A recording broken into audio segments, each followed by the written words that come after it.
Each passing day, we spend more time on computers and expect them to meet more complex needs. Computer hardware engineers have a leading role in the research on and development of advanced computer technology and even influence how it's used. Computer hardware engineers research, design, and test computer systems and components such as processors, circuit boards, memory, and storage media. In most cases, the goal of computer hardware engineers is to discover ways to make computers faster and more powerful. Some more specialized engineers design other devices that incorporate computers like cars and medical equipment. Some work closely with software developers to design phones, tablets, and other devices.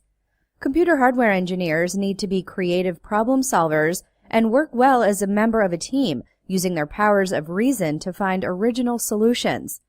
Usually, computer hardware engineers have a bachelor's degree in computer engineering, though degrees in electrical engineering or computer science are also accepted.